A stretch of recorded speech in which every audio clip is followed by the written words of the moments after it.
Welcome to a place where tradition runs deep, where athletes thrive in the high altitude terrain that leaves most men breathless, that leaves these fans breathless in amazement. The Lucha Libre culture runs deep. It's not just a style, it's a way of life for luchadors, and it's the rich history of Lucha Libre that has brought us here today. The fans are excited about the new promotion coming to Arena Mexico that is looking to push Lucha Libre beyond its limits. We will see what happens when the format of the television series meets the product of Lucha Libre. Tonight, we see the debut.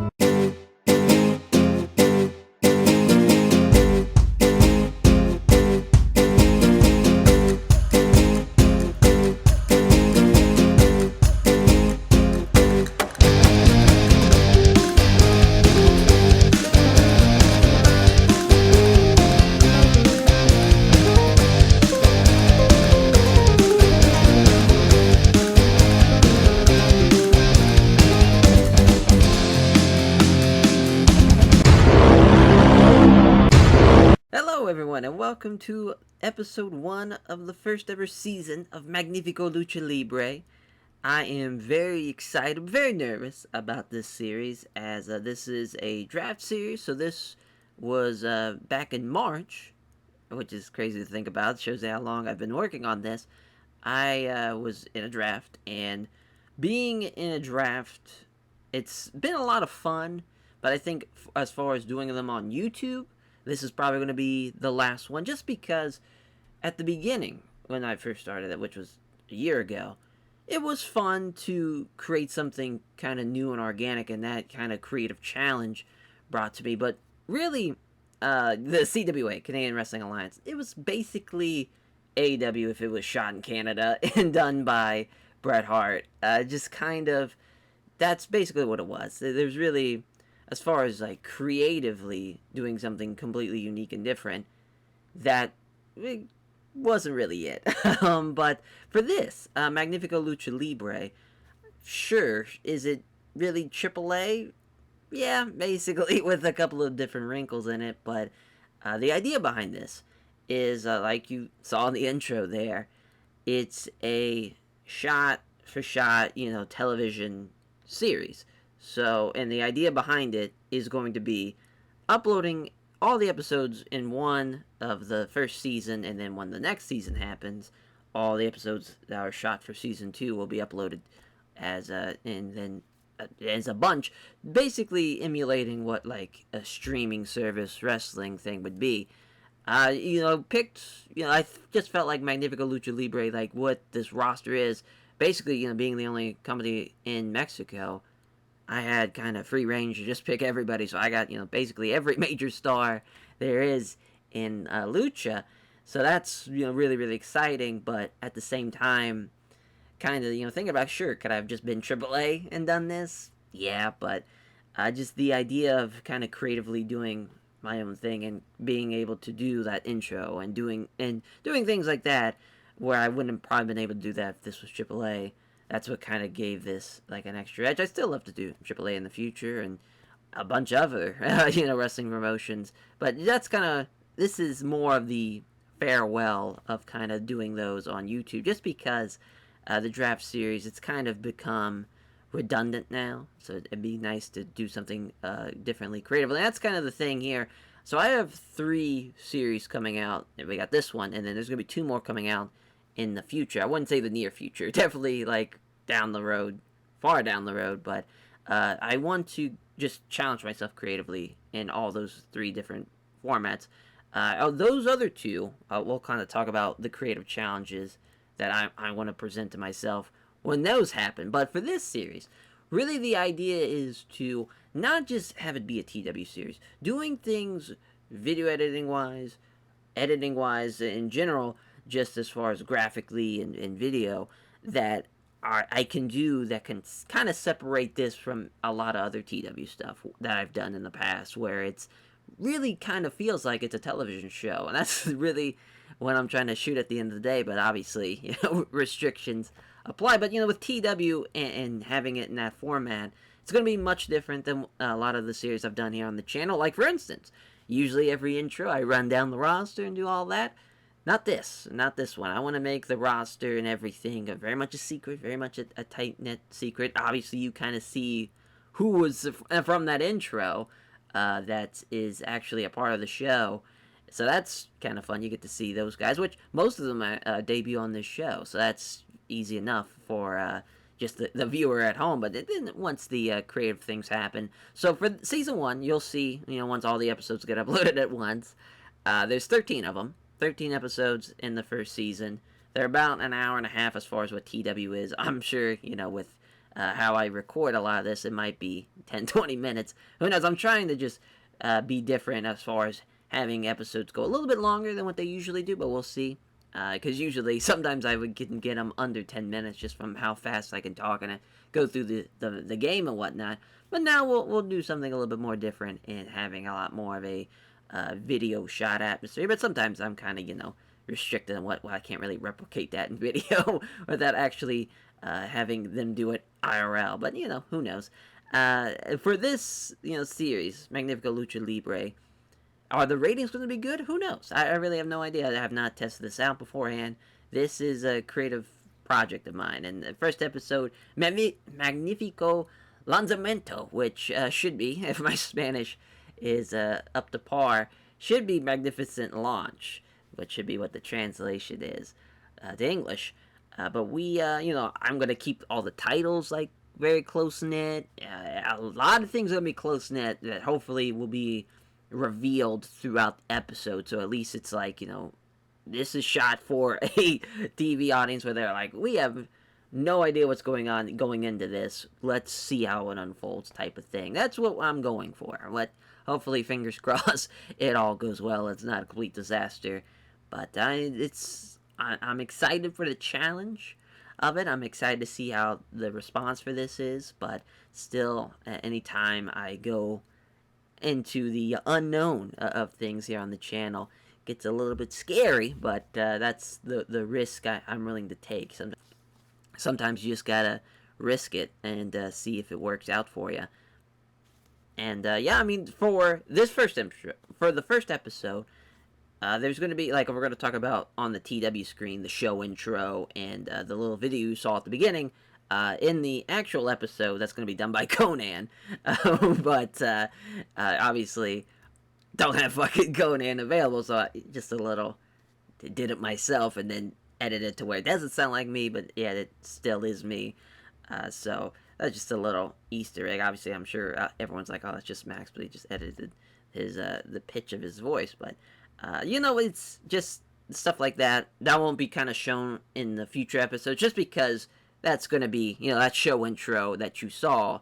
We'll just play that every episode at the beginning because, it is the intro, so it just kind of is a fun way of doing things new. And there's not going to be a lot of, me, talking as far as, kind of, I would say inside baseball, but that kind of makes no sense. But just kind of, behind the scenes of, ideas and creatively and doing things. Really, it's just kind of describing the best I can what's happening and kind of describing finishes and whatnot. So, obviously, 2 out of 3 falls is the main gist of things. So, there's actually, in Lucha, when there's 6-mans and Atomico's matches and even 8-man tags, you have usually a captain's fall that can also happen if it's not a 2 out of 3 fall. So, it could be, sure, the idea is a 2 out of 3 falls, but if one of the captains takes the fall, the match is over. You don't need the second fall. Can't really replicate that in TEW. It's kind of like, it is what it is. You have to, you could still say it's a trios match or it's a Santana Atomico's match, and if that person does take the fall, that's it. Well, usually Santana Atomico's matches are just elimination, so that, yes, I guess we're really talking about just trios matches here.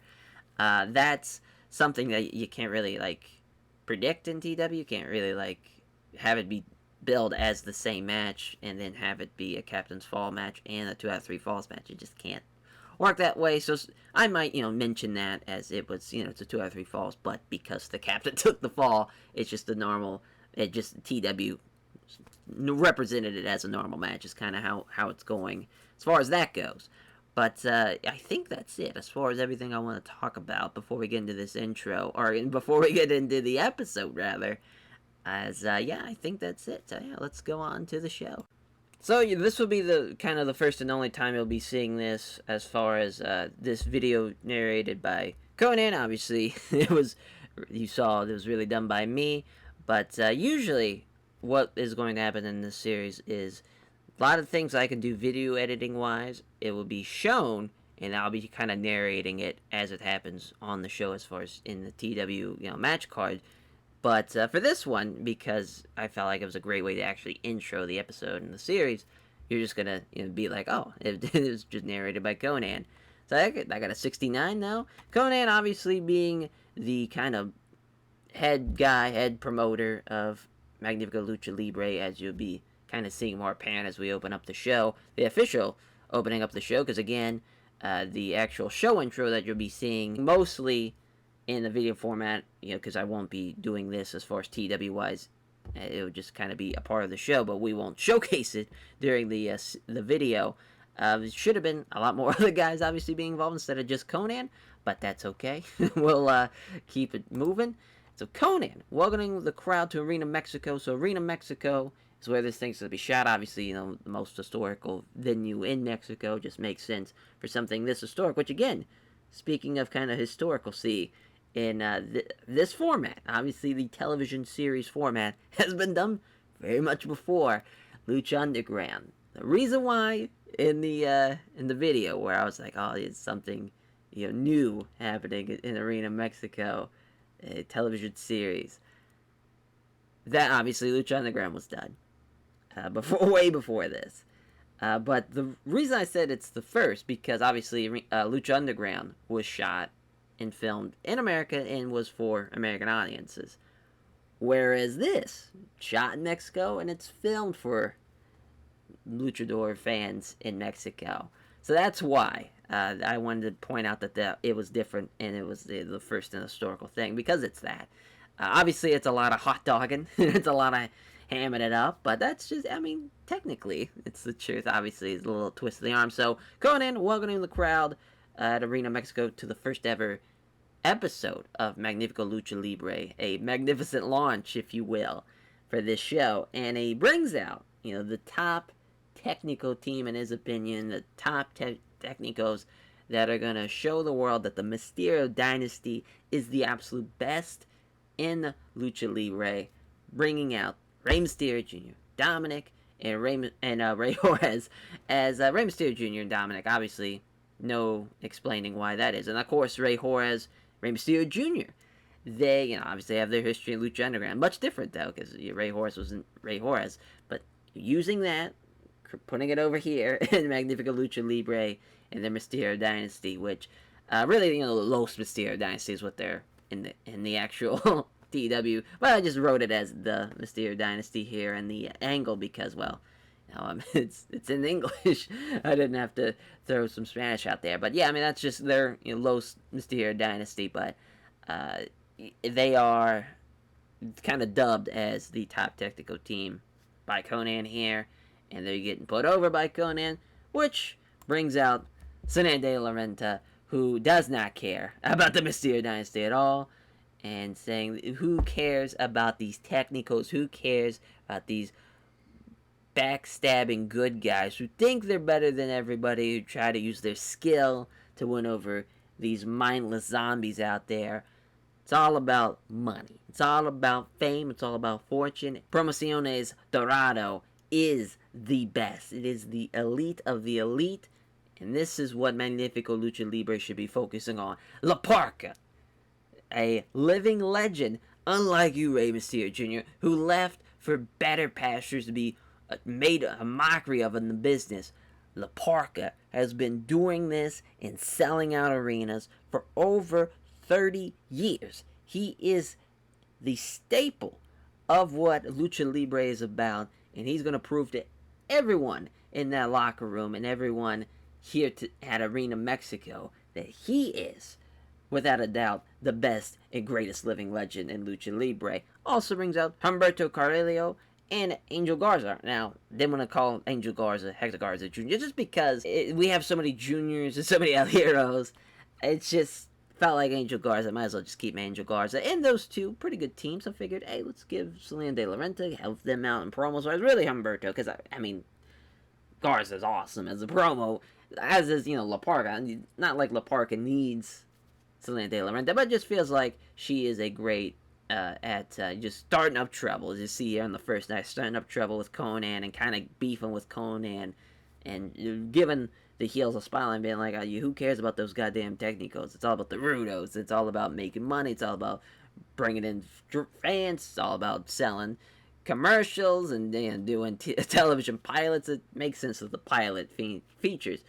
Promociones Dorado as, I mean, that's just probably, it's really the angle ends with kind of Selena and Conan kind of coming face to face in the ring, and then the two trios separate them and they head to the back. As our first match is Kevin Steen versus Dragon Bane. So Kevin Steen is the luchador killer, and his fit, it's basically the same kind of shorts and t-shirt, which I kind of wanted him to be something else, but it kind of is what it is. I don't think Kevin's ever going to change his look. He never changed it. Obviously on the indies, well, he did have the singlet, but he doesn't really need the single here. So really the big thing that's different is for his entrance gear. He's got a big-ass necklace. Pretty, ginormous. I wouldn't say it's like a chain. It really is kind of more like a necklace. Kind of like how Taker would wear the Undisputed title around his neck when he rode the motorcycle. Something kind of like that, but a little bit bigger. And hanging off this necklace is a bunch of luchador masks. Probably like 5 or 6. But there's one specific one, and that is very, kind of right, smack dab right underneath his neck. It's front and center. It's a generic mask. It's an El Generico mask to be exact. And obviously, if to those who would know, which obviously I don't think in Arena Mexico probably no one would even focus on it, but if to the fans who got a hold of this from either America or somewhere else, it's like, oh shit, yeah, El Generico. Oh, let's see if they're gonna play up to that. But here in the match with Dragon Bane, this is basically a squash for Kevin Steen. I was very, very nervous to see how we do in the in-ring performance, because how I got Kevin is he just fell in the draft. I was like, well, fucking, I'll take Kevin Steen. And he did a 68. Not bad at all. So the first fall would probably be the Steenerizer in the corner, and just have that be the first fall. And then, the Steenerizer in the first fall. The second fall, package pile driver like it is in the game. And he gets the win in the pinfall win over Dragon Bane. Poor Dragon Bane here getting squashed. Yeah, but that is what it is. It's alright. It's, you got a payday out of it. Could have been worse. And afterwards, after the post-match, Kevin Steen ripping off the mask of Dragon Bane, just being full Rudo. As after unmasking Dragon Bane, towel thrown over Dragon Bane's face, so it it protects his identity. It's not like he's gonna lose the mask forever. He'll still have his mask. It's just for this night he rips it off and takes it as his own. Add another one to the collection for Kevin Steen. Just simple, nothing too crazy. We're not breaking the bubble here as far as in the first episode. We're not trying to jump the shark in the first episode. As our next match, it's Daga and Kalisto. So actually, this would have been 1-1, and then the third fall. So Daga gets the third fall after the Daga suplex in the pinfall form. Interesting. They both did a 53-54 there, Daga and Kalisto, and they have great chemistry. So not a bad match at all. I was interested to see. I figured Daga would actually do a little bit better. Thought he'd be in the 60s, and Kalisto, I wasn't really sure. He probably would have been around the same, honestly, in my head, but that's all right. We'll take, a couple of mid-50s in the first episode. Not bad at all. Next segment is a shot in the desert. Goes all around the desert, kind of like a wide shot, spit in a rotating shot of just kind of the desert. And it zooms in on some cowboy boots. You see the spurs, see the shit kickers. And it kind of slowly pans up, and it's the back of Bandito. But it's not, for this TEW purposes. And don't mind the fucking watermark on this video that you're seeing now. Would have cost me $65 if I wanted to not have the watermark, and I was not doing that. So don't mind that at all. But obviously, it's going to be a little bit better in my head than you can't use Bandito in a desert. But and then it would just kind of zoom up to the back of Bandito, and then look like the right hand corner be like Bandito coming next episode. So Bandito's gonna be here next episode. That should be a lot of fun to see how he does in Magnifico Lucha Libre. As I mean, he's gonna be pretty big deal. He's Bandito. He's awesome. So it should be a lot of fun to see how that one plays out. And I like just that idea of that kind of vignette. And you'll be seeing that a little bit more in a lot of the early episodes, kind of vignettes, but more of hyping up the next episode of who's coming to the next episode, which is kind of unique because obviously in a lot of streaming services, obviously that's not really the game plan of what they're trying to do, and most like television series and whatnot. But for here, it's a little different. We get to have a little bit more creative fun with that. The segment got a 48, which is not terrible, but it could have been a little bit better. That's all right though. So the next match, we see the Lucha Brothers tag team action. It's fucking Phoenix and Pentagon Jr. taking on Los Wagners of El Hero del Dr. Wagner Jr. and Dr. Wagner Jr. So just a little, in case you're like, is that Dr. Wagner Jr.'s son? It actually isn't. It's his grandson, which is kind of crazy to think about. He had a grandfather and grandson teaming, and fucking Dr. Wagner Jr. is still the man. But in this, my God, this is taken by Phoenix, who is killing it with a 87. So yeah, this would have been another. Actually, would have been a 2-0 sweep rather. I'm about to have a fucking aneurysm trying to explain that. So that would have been a 2-0 sweep where Pentagon Jr. would have won with a package power driver on El Hilo de Dr. Wagner Jr. and then having the second fall be Phoenix, where it's the same thing, but this time it's a package power driver with the foot stomp combo, like you see there. Yeah, I mean, figured this would have been getting carried. It would have been El Hero del Dr. Wagner Jr. rather, but I mean, yeah, that's pretty much what happened. But Phoenix with an 87 did not see that coming.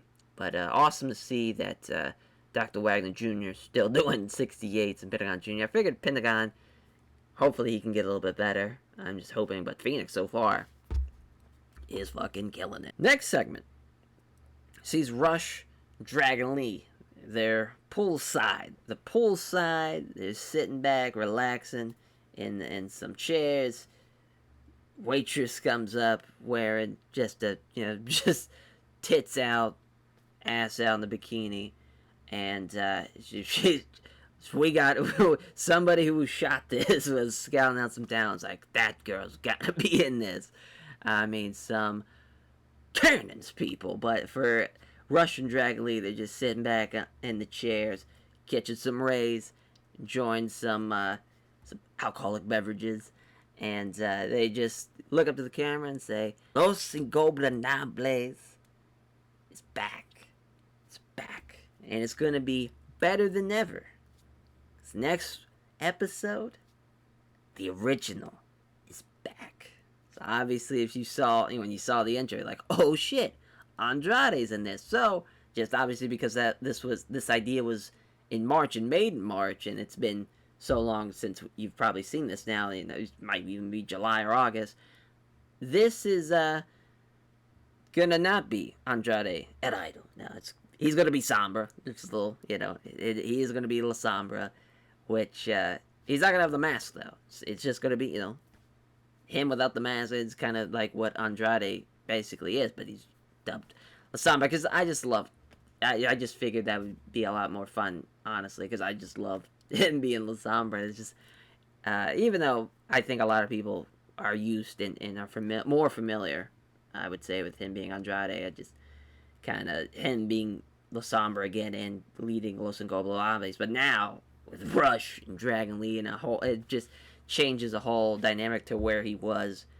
I mean, it's been 8 years now, I think, because I want to say him at Atlantis was 2012. Might have been 2013, now I'm thinking about it, or 14, but it's early 2010s. I'm going to go with 2012, and if I'm wrong, I'm wrong, but I loved him being Sombra, and I just felt like he should be Sombra, and even I probably could have changed it before, I want to say he debuted. I wouldn't even say just the AEW debut, but just him in AAA. obviously that segment, getting the footage from there, he was being Andrade El Idol, but at the time I was just like, well, he's Sombra, and I've booked all this shit out to him being Sombra. He's going to stay as Sombra. It just kind of is what it is. As the main event, the two trios that opened up the show, I'm going to end the show. As we have Los Dinastia Mysterio of Rey Mysterio Jr., Dominic Mysterio, Rey Horus. That's right, it wasn't Mysterio Dynasty. As Los Dinastia Mysterio taking on Promociones Dorado. And so this would have been a 3-fall match. First fall, giving it to Promociones Dorado with La Parca pinning Dominic. And then we have the second fall of Rey Horus pinning Humberto. Then the final fall having a Rey Mysterio Jr. pinning Humberto after the 619 and the job on the dime. That's hilarious. But yeah, I mean, after the 619, getting the win for his trios team. And obviously, you've got to have the baby faces on top to end out the first episode. Weirdly enough, I only got a 69. I figured it'd be a little bit better, but I did not expect Angel Garza to do 55 and Humberto getting a 50. Mainly, though, fucking Dominic with a 39. That is big tough. We're going to have to avoid him doing a lot of shit.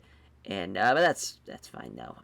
As far as some shenanigans, Selena would have pulled some shenanigans out for sure. Probably would have helped throughout, I want to say, the second fall, maybe even the first fall. She tries for the third one, but Dominic dives to the floor, takes out, there's a big ass dive, and kind of Selena kind of gets pulled into it, as that's kind of like a big, like, I would say, like, house show dive without being a house show. Kind of just basically, he's on the turnbuckle to the floor, everyone's on the floor, and also Selena gets taken out by it too, to really, before that 619 into the dropping the dime from Rey Mysterio Jr. But I mean, not a terrible show to not a terrible way to end the show. But it's not the end though, as out comes Mil Muertes, the man of 1,000 deaths. He comes marching down the ring, thanks to Selena barking out the words. But we all know Mil Muertes is not really taking any goddamn orders. He's on a mission to take out the Mysterio Dynasty. Dominic comes at him first. He fucking lays him out. Rey Horus comes at him. Tries to do a Rana off the turnbuckle to him. Muertes counters with a powerbomb. Now, just towering over Rey Mysterio Jr. Jr. trying to kick out the legs. Hits a couple. And then Mil just kind of...